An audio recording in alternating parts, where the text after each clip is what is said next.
simplemente nunca entendió la economía correctamente. Le puedo dar el ejemplo. Esto es de M. Pedro Ortodoxo. Este fue el libro de texto escrito en Perú a principios de los años 80. Esta fue como una economía al estilo peruano. En la mayoría de los países, cuando uno aprende economía, aprende que si se amplía la demanda, los precios de la oferta suben, pero en Perú bajan. Sube la demanda y los precios bajan. Es muy ortodoxo. Después de algunos años de implementar esto, la hiperinflación comenzó. Otra de mis explicaciones favoritas, y mi amigo Ernesto Sharkovsky le encanta citar, es que muchos textos económicos fueron muy mal traducidos al español. Manser, el libro famoso de Manser, El poder de la conexión económica, es un libro crucial, y yo voy a hablar de la lógica de la acción colectiva cuando hable de lo que puede hacer la comunidad para crear buenas instituciones. El principal concepto se llama free rider. El free rider es alguien que deja que otras personas brinden los servicios públicos y no los hacen, pero se beneficia de los servicios públicos que se les da a los otros. Entonces, ¿cómo tradujeron este free rider? Un llanero de la libertad. Eso es como un gaucho, como un vaquero. Entonces ya se pueden imaginar que generaciones de mexicanos llenaron este libro de Mancur Olson, El llanero de la libertad. ¿Qué será eso?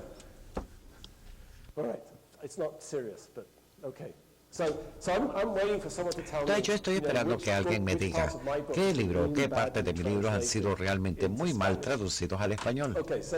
Pero no hay ninguna otra hipótesis seria, y podemos hablar de esto cuando tengamos el periodo de preguntas y respuestas.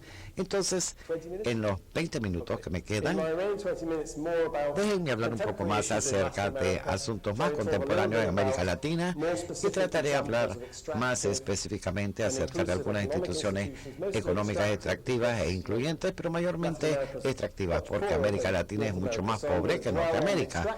Entonces me voy a centrar más bien en las instituciones extractivas, aunque hay muchas instituciones incluyentes también. Mi perspectiva es que las cosas están mejor en América Latina hoy en día que anteriormente en la historia. Cuando yo estudiaba en Inglaterra, casi todos los países latinoamericanos tenían una dictadura militar. Ahora los militares están alejados, hay democracia, hay grandes mejoras en la inclusión social y política en América Latina. Y eso es algo fabuloso. Es como un trabajo en curso y es algo positivo. Y ya hemos visto muchos beneficios, creo yo, con respecto a las instituciones incluyentes. Pero ustedes no van a ver que yo voy a enfocarme en las instituciones políticas extractivas. Pero al final quizás pueda hablar de las instituciones incluyentes. Y voy a hablar mucho acerca de Colombia porque es un país que conozco muy bien. Mi esposa es colombiana y paso mucho tiempo en Colombia. Entonces, si se aburren con los ejemplos que voy a dar de Colombia, levanten la mano. Y cuando lleguemos al 50%, entonces voy a dejar de hablar de Colombia y hablaré de otra cosa. Pero muchas de estas cosas son muy específicas a Colombia. No tenemos estos problemas de violencia en estos países. Supongo que lo tuvieron en los años 70. No tienen narcotraficantes, paramilitares. Hay muchas cosas en este país que son muy diferentes. Hay retos y problemas diferentes, a diferencia de Colombia. Entonces, quiero enfatizar algunas cosas en Colombia. Yo no conozco este país, no conozco Nicaragua, no conozco cuáles son sus problemas, pero me parece que hay algunos problemas que son comunes en otros países latinoamericanos. Entonces, ¿por qué es que Colombia fracasa hoy? Voy a hablar de instituciones extractivas y de instituciones políticas. Instituciones políticas extractivas son dos dimensiones. Hay una sociedad donde el poder político no está distribuido de manera pareja a lo largo de la sociedad, pero también el Estado es incapaz de hacer esto también. Al Estado le hace falta capacidad. Entonces, permíteme simplemente brindar algunos ejemplos sobre eso, y tal vez puede ser mejor centrarnos en qué se podría hacer al respecto. Solo voy a repetirlo. Si yo fuera diera una presentación sobre lo que serían las instituciones políticas extractivas en Colombia, hablaría sobre la distribución del poder y abordaría ciertos temas. Colombia es aún una democracia, todavía hay elecciones y Colombia se emociona con las elecciones, pero las elecciones son de muy baja calidad, hay una gran cantidad de compra de votos y de clientelismo. Entonces, en la Universidad de los Andes se hizo un estudio examinando la elección presidencial en Sucre, en la costa Caribe, que no es representativa de todo el país, pero en este estudio 60% de las personas decían que alguien le había dicho si podían comprar su voto o que recibirían un favor si compraban. 60% de la población en esa elección. Entonces esto no es cierto en Cundinamarca o en otros lugares, pero sí es cierto en algunas partes de Colombia. Hay una gran cantidad de sitios donde se puede comprar los votos o el fraude.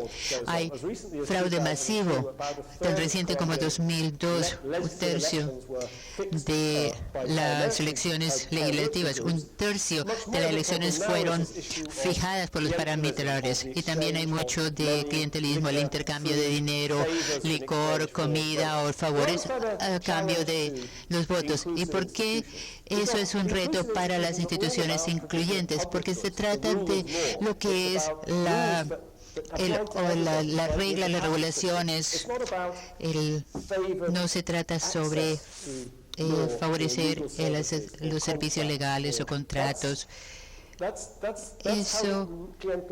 Así es como las políticas clientelistas funcionan en muchas partes de Colombia, en muchas partes de América Latina, pero eso fundamentalmente deteriora el sistema político. Hay un gran problema con el tema de la rendición de cuentas. Por ejemplo, un último ejemplo, en la última elección, el alcalde de Bogotá, Samuel Modelo, se robó la mitad del presupuesto de la ciudad. Nadie sabe dónde este dinero se fue, pero se robó la mitad del presupuesto de la ciudad. Y dos de los problemas que tienen que ver con la rendición de cuentas en el sistema.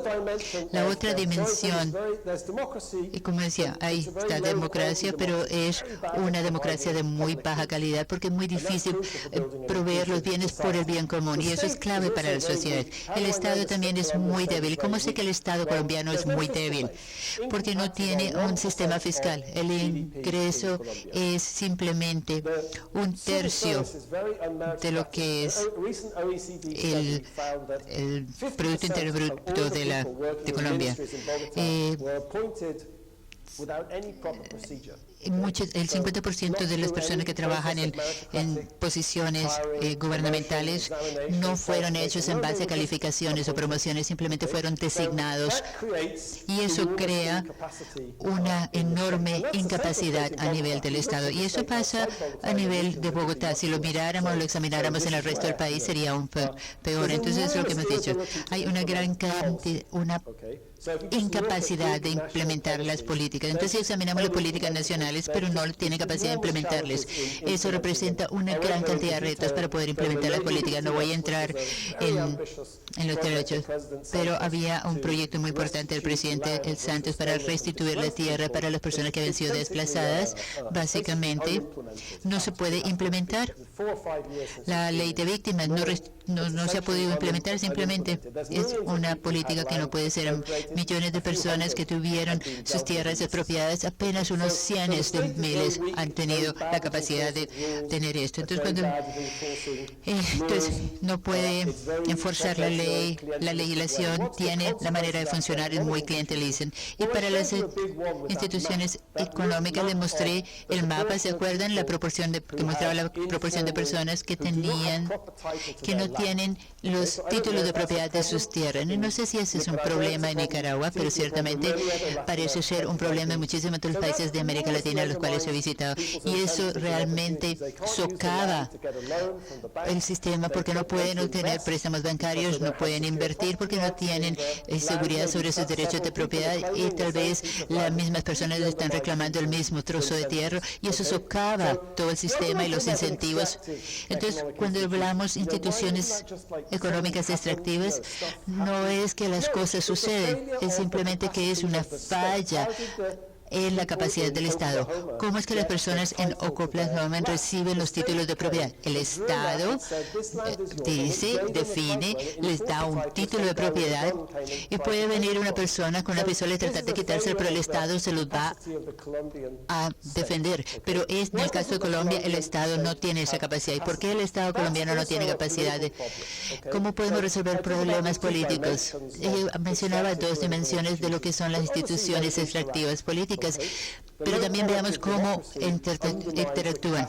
De la poca capacidad estatal para actuar de manera democrática socava eso. Entonces, si no estamos socavando, porque todas las acciones que hacemos van en contra de eso, entonces realmente estamos socavando el Estado. Hay muchas similaridades y complementariedades que se pueden dar para lograr hacer que las cosas mejoren, porque si podemos mejorar en algún lado, entonces eso por default hace que las otras cosas también mejoren.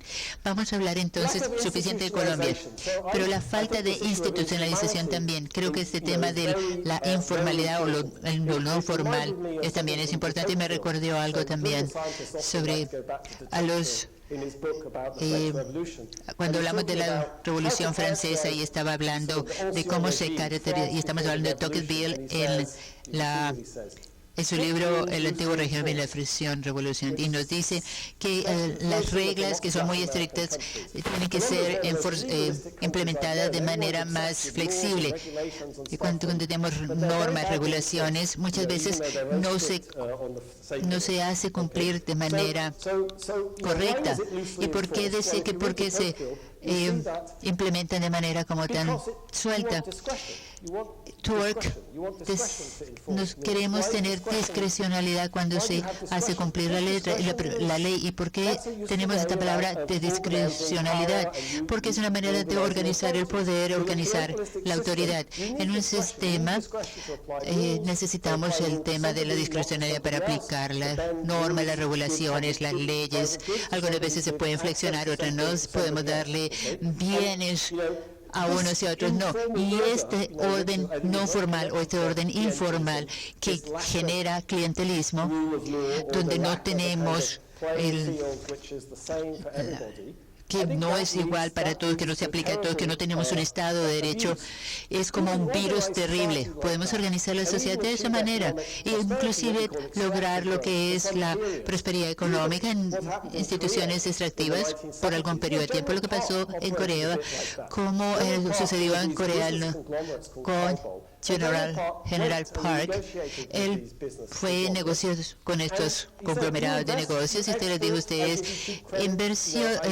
hacen inversiones, les permiten explotar, yo les permito hacer esto, pero simplemente inviertan, asegúrense que la economía se mueva. Y funcionó bien en Corea del Sur por una década, en los 60, pero no era una manera sostenible de hacer funcionar la economía de Corea del Sur. ¿Y cuándo fue que despegó realmente? Cuando él falleció, y luego empezamos a ver que tenemos Hyundai y estas otras. Eso sucedió después de la transición, para tener una economía más incluyente, y cuando la política era más incluyente, cuando la economía no estaba siendo liderada de la manera que lo hizo el general. Esta manera de hacer las cosas de manera informal hace que sucedan cosas como estas. Estos Montesinos, Fujimori, recuerdo que mencioné a Fujimori. Fujimori es un ejemplo fantástico de cómo el poder concentrado, que puede ser utilizado de muy buenas maneras, también puede ser utilizado de maneras muy malas. Montesinos está contando los dineros, está contándolos el soborno al presidente de un canal de televisión. Y esto es bien importante, y fue todo filmado. Y lo filmaba de manera que podía controlar a las personas. La Universidad de Harvard tiene el video, de hecho. Pero permítame también contarles algo muy interesante sobre esto. Y el punto principal es que una manera informal de organizar las cosas puede funcionar. Sin embargo, se necesitan normas, reglas, institucionalidad por muchas razones. Porque es la manera como podemos asegurar, tomar las riendas y poder otorgar a todas las personas la oportunidad de llegar al poder, de tener acceso a cargos. Pero esta manera de soborno no es sostenible y este es un buen ejemplo de esto, porque todos los beneficios o todas las cosas muy buenas que Fujimori logró, ¿cuál fue su legado? Su legado fue terrible debido a lo que sucedió, porque nunca institucionalizó su legado. Y aquí hay algo más sobre lo que son las instituciones incluyentes. He hablado de las instituciones económicas incluyentes, las instituciones políticas incluyentes, pero hablemos de los medios, y eso es bien importante, y la razón por la cual incluye esto para los medios es que le está pagando 1.5 millones de dólares a esta persona, mucho dinero, pero ¿cuánto tendría que pagarle a un congresista? Parece que no tanto. $20,000 al mes, $10,000, $15,000. Para comprar la aprobación de un congresista era muy barato. Y hablemos de los magistrados de justicia. Con esto era el soborno, inclusive les daba recibos. Los jueces era 50, o a los medios de la televisora 1.5. ¿Por qué era tan caro el proporcionar sobornos a un canal de televisivo? Porque ellos proyectaban el poder personal de Fujimori. Entonces, los medios de comunicación, la autonomía para ellos es bien importante, es clave cuando estamos hablando de mantener y sostener una sociedad donde tenemos instituciones incluyentes. Hablemos un poco, por lo que no me queda, de los últimos 5 minutos que me quedan, hablemos un poco cómo salimos de esto, cómo rompemos el mundo. Las personas nos dicen, lo que nos estás diciendo es tan deprimente, en la manera en que la historia funciona, no, horrible. Pero yo no sabía qué decirles con respecto a eso. Yo creo que la realidad es que si queremos entender por qué hay tanta desigualdad en la sociedad latinoamericana, sí tiene muchas raíces en la historia. Si queremos entender por qué el Estado de Derecho tiene sus debilidades, bueno, tenemos que también entender que hay raíces históricamente, pero también tenemos que entender que las sociedades cambian, que las sociedades pueden crear y coordinar equilibrios y balances diferentes. Puede ser difícil, pero es posible. Entonces, permítame decir un par de cosas sobre esto. Creo que la historia no es el destino, y el libro está lleno. No es un destino que hay que cumplir. Y mi libro tiene muchos ejemplos sobre esto. Yo estudié a África exhaustivamente. Botswana, donde hice mucha investigación. Botswana es uno de que nunca podríamos haber anticipado sería exitoso, pero es uno de los países africanos con mayor desarrollo y en cambio que ha ido creciendo. Mauritius, que es una pequeña isla en Indonesia, increíblemente exitoso. Durante la década de los 60, los economistas estaban diciendo, oh por Dios, salgan de aquí, este país es un país loco.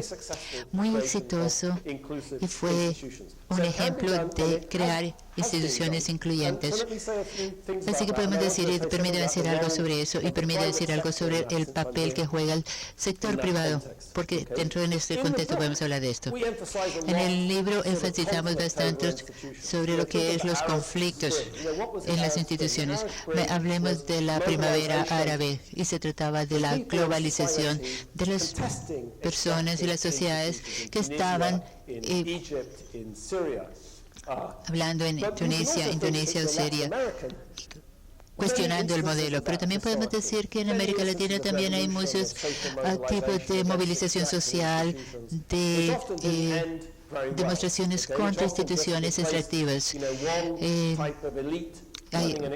No se trata de que reemplazar una élite que tiene es extractiva con otra.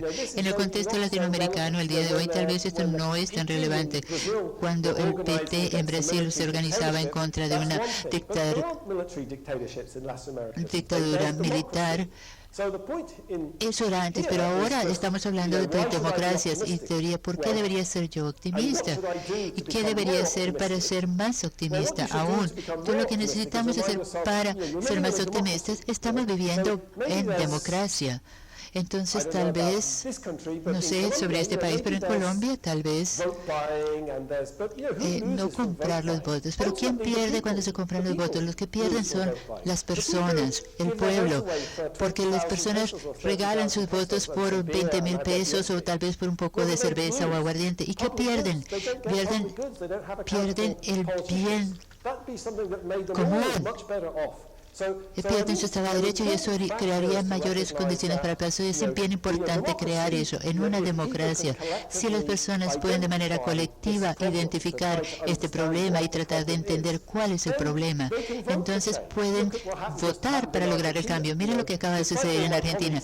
Independientemente de lo que mis colegas dicen, que no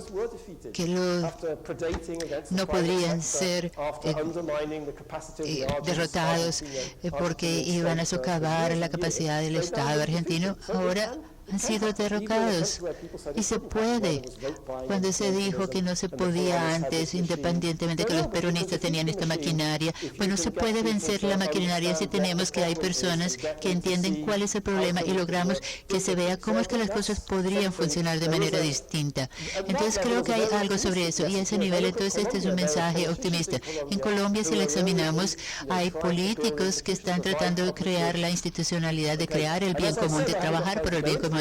Sé que no tenemos tiempo para abordar sobre esto, pero creo que hay bastante complementariedad posible en todo esto. Y si empezamos a hacer un poco, empezamos a cambiar las dimensiones de estas instituciones extractivas y crear una interacción. Creo que eso sería muy bueno, porque si logramos hacer que el cambio funcione y que los cambios crean mucha sinergia, entonces si logramos mejoras en la democracia, entonces podemos crear mejoras en el Estado y se crea esa sinergia. No creo que ustedes tienen la revolución del cambio en este país y han creado una sociedad democrática bastante diferente a raíz de ese cambio revolucionario y ahora tienen instituciones democráticas. Entonces ese es el momento de cambiar esas instituciones que sean incluyentes hacia la democracia para que funcione un poco mejor. Si lo pensamos sobre qué sucede en el mundo, hay gran presión para el tema de transparencia, anticorrupción, rendición de cuentas. Pequeños cambios, dicen, hemos estado haciéndolo, pero han cambiado sus sociedades. El pequeño cambio es cumulativo. Thomas Schelling, el economista, decía que hay un punto de inflexión.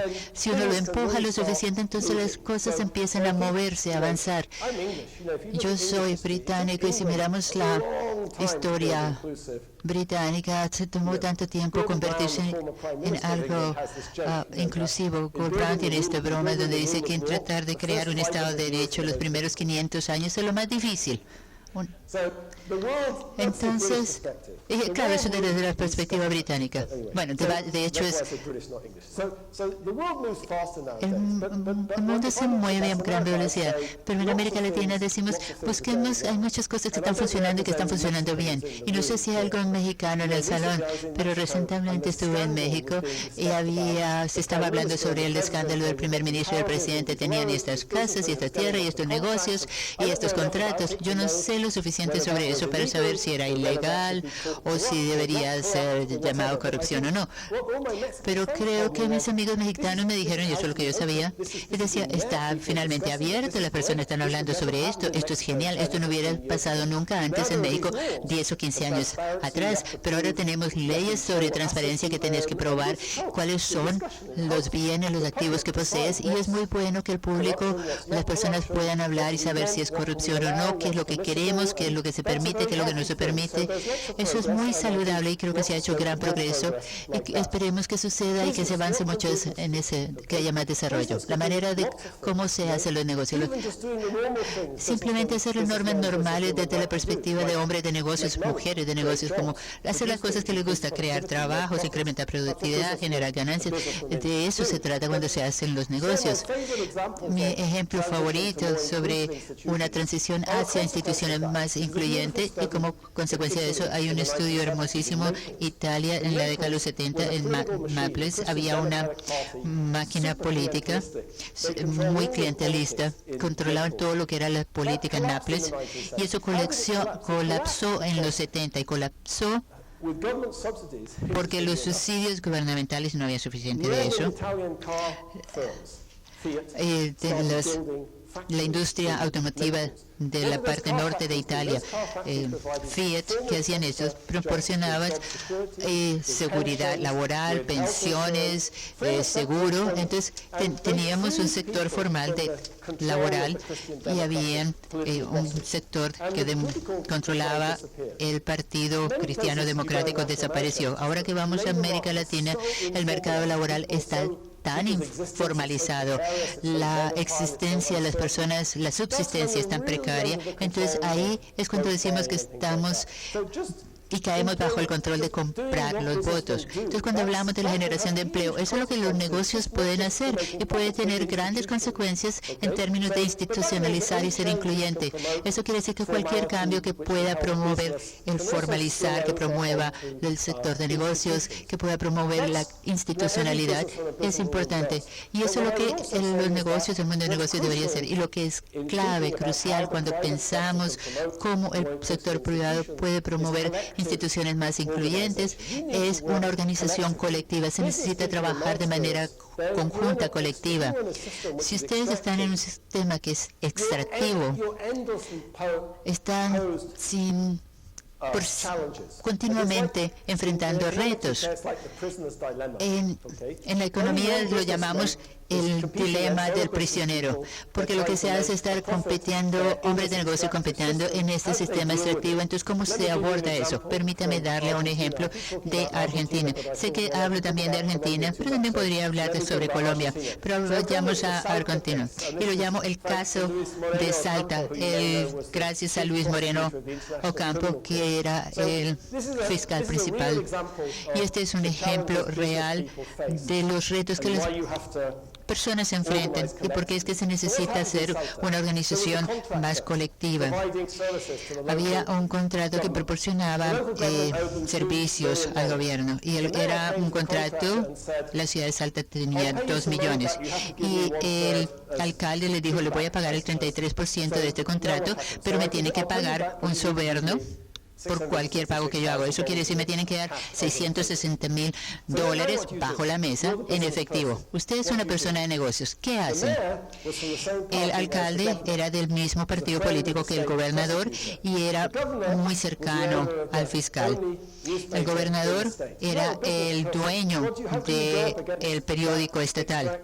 Entonces, ¿cómo podemos atacar una institución que es bastante extractiva, altamente extractiva? ¿Pagamos o no pagamos? ¿Qué sucedió? La persona de negocios dice: yo no puedo seguir haciendo esto, y demandó al alcalde. Hubo una investigación. ¿Qué pasó? Investigaron al alcalde, pero luego eligieron a otro alcalde. ¿Y cuál es la quedaron atrapados? No se sabe quién obtuvo el contrato y se pregunta si efectivamente le pagaron. Pero esto sucede cuando tenemos instituciones extractivas. Entonces, la única manera de lidiar con esto es la organización colectiva, la organización conjunta de las instituciones privadas, de manera que promovemos instituciones incluyentes, el Estado de Derecho, el tema de la propiedad, el interés colectivo, el bien común de la sociedad, el interés común de los ciudadanos, el interés común de los inversionistas, de los hombres de negocios, las mujeres de negocios. Entonces, se me preguntó alguna vez: ¿este alcalde finalmente le pagaron? No se sabe. Si pensamos las políticas de lo que son las instituciones extractivas, es decir, cómo podemos mejorar la manera en que el Estado funciona, cómo podemos mejorar la calidad de democracia, cómo podemos impulsar el funcionamiento. Hay muchas cosas que interactúan. ¿Qué es lo que sea políticamente posible? Va a depender de la sociedad en la cual nos encontramos. Lo que puede ser políticamente posible en Colombia puede diferir de lo que es políticamente posible en Argentina. No conozco la situación en Nicaragua, pero una de las cosas que sí puedo decir de lo que es mi investigación como académico Las personas viven, en mi experiencia en Colombia, conozco muchas personas en Colombia, políticos, ministros, etc. Las personas en la sociedad se nos socializa a pensar de cierta manera. Nos socializamos y pensamos cómo es que las cosas funcionan en la sociedad, qué esperamos, cómo es la manera en que la política funciona. Cuando hablamos del clientelismo y otros temas, y cuando los científicos hablan del clientelismo como si fuera alguna estrategia maquiavélica política, pero he trabajado con políticos en África y sé sobre el clientelismo y sé que las personas quieren clientelismo, quieren que se les dé favores, quieren que se les pague de manera que los niños vayan a la escuela, quieren que paguen por la hospitalización del hospital para la madre, y esto proviene de la sociedad misma en la que se está. Muchos de los problemas sobre los que hablamos, la cosa difícil de alejarnos de eso es cuando tratamos de romper el equilibrio social, donde las expectativas y las demandas de las personas están entretejidas entre sí. Lo que yo diría, y suena como que es imposible cambiar, no creo que sea el caso, porque uno siempre puede lograr que las personas empiecen a pensar de una manera distinta. Cuando hablamos de la política, uno puede sentir que a veces estamos atrapados, que todos estos poderes políticos e intereses que están en juego, y que uno no puede sobreponerse a eso. Sin embargo, mi impresión es que muchas personas, aún, por ejemplo, en Colombia, con muy buenas intenciones, personas que tienen muy buenas intenciones, políticos muy bien intencionados, quedan socializados en pensar y ver el mundo de cierta manera y piensan en el mundo que simplemente reproduce estas instituciones extractivas, aún sin quererlo. Algunas veces funciona así, es como las cosas funcionan. Entonces uno tiene que imaginarse una manera distinta de cómo es que las cosas funcionan. Y creo que ese es el rol de los políticos, el tener diferentes visiones, el poder explicarle a las personas que el mundo puede funcionar de una manera distinta. Creo que la visión que se tiene, y creo que eso es lo que me da optimismo para hablar, las sociedades a veces quedan atrapadas en patrones de demandas y expectativas, y las sociedades tienen que tratar de reinventarse a sí mismas, y eso es lo que los académicos siempre tratamos de hacer. Pero creo que si examinan cualquier tipo de sociedad que cambió, por ejemplo, Botsuana o Mauricios, eso es exactamente lo que hicieron de manera colectiva, conjunta, se cambiaron a sí mismos. Examinemos a Tunisia. Y ahora sí voy a terminar, voy a callarme. Pero miren estas tres personas que acaban de ganar el premio Nobel en Tunisia. ¿Quiénes eran? Eran de los sindicatos. ¿Y qué era lo que hacían estos sindicalistas? Juntaron a todas las partes, personas de la derecha, de la izquierda, los islamistas, y trataron de manera conjunta, de manera colectiva, reinventar a Tunisia, reinventar a la sociedad, reconocer los elementos extractivos de Tunisia. Bueno, no es el lenguaje que ellos utilizaron, pero en mi lenguaje así se llamaría. Y creo que es una situación muy optimista. Y si ustedes examinan cualquier país que ha sido exitoso, que ha hablado de las transiciones, si miramos los países escandinavos, en Noruega, Escandinavia, en la década de los 30 y de los 40, fue algo muy similar a lo que estaba sucediendo. De manera colectiva se cambiaron. Entonces, quisiera simplemente en mi última diapositiva enfatizar este tema de las aspiraciones, demandas. Es también un elemento muy clave de este movimiento de pasar de ser instituciones extractivas a instituciones incluyentes. Claro, me he extendido demasiado, pero eso también es como bastante típico de profesores de Harvard, o debo decir, de profesores ex-Harvard.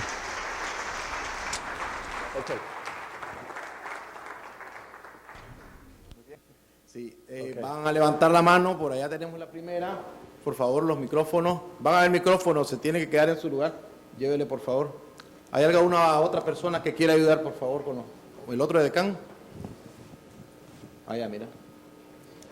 Allá está el caballero de chaqueta beige. Posó mis ojos. Adelante. ¿Alguien más para ubicar el micrófono rápidamente mientras él hace la pregunta? Bien, adelante. Sí. El profesor nos ha dicho muy claramente de que las sociedades extractivas tarde o temprano colapsan. También nos ha dado algunas ideas de por qué colapsan. Sin embargo, después de escucharlo a él y después de haber leído su libro, eso de que estas sociedades colapsan siempre me deja con cierta tristeza, porque los ejemplos, como el de la Unión Soviética, duran 40 años. Hay un ejemplo en su libro que es la República Veneciana, que duró 1000 años. Entonces, mi pregunta es, profesor, ¿usted conoce algunos ejemplos que sean de unos 10 años, unos 25 años? Okay. Yeah, I think. Sí, Let me say one thing, which permítame makes a great decir question, algo. which is, Su pregunta es I think it's fabulosa. true that Creo que es cierto. what I wanted to emphasize, for Lo que example, yo with the quería discussion enfatizar of con la Fujimorism, discusión sobre el Fujimorismo you know, that shows es que the eso limitations muestra of trying las to limitaciones al tratar de promover promote sustained economic growth un crecimiento when you económico have all these sostenido extractive cuando se institutions. tienen estas So I wanted to instituciones extractivas. emphasize that sort of Quería enfatizar unsustainability esa of it. falta de I think the emphasis in the sostenibilidad. book is El pretty énfasis much en el libro, creo that, yo, especially in que America, sobre is todo that there's es que, enormous sobre todo en las Américas, persistence in these hay una extractive enorme persistencia en estas instituciones extractivas. Es cierto que en Venezuela suben o bajan, en Argentina suben o bajan también, pero subyacente a eso hay mucha persistencia en estas instituciones extractivas. Yo creo que hay cientos de casos de países que le han ido bien de una manera transitoria, incluso en Brasil en los años 60 y 70 les fue muy bien durante 10 o 15 años. Estaban escribiendo muchos artículos acerca de el crecimiento económico de Brasil. Creo que el Fujimorismo también fue un ejemplo muy interesante de un crecimiento no sostenible. En África, por ejemplo, hay muchos casos. Kenia en los años 60 y 70, la Costa de Marfil, la gente en los años 80 estaba escribiendo de que era un éxito tremendo y después colapsó debido a la guerra civil. O sea que hay muchos ejemplos de actividades económicas en auge de más corto plazo. ¿Alguna otra pregunta? Por acá, el micrófono, por favor. Adelante. Profesor, ¿cómo ve usted el cambio en la tecnología de la información, comunicación, medios sociales, información instantánea, viajes alrededor del globo? ¿Considera usted que esto acelera o desacelera el proceso? Sí, creo que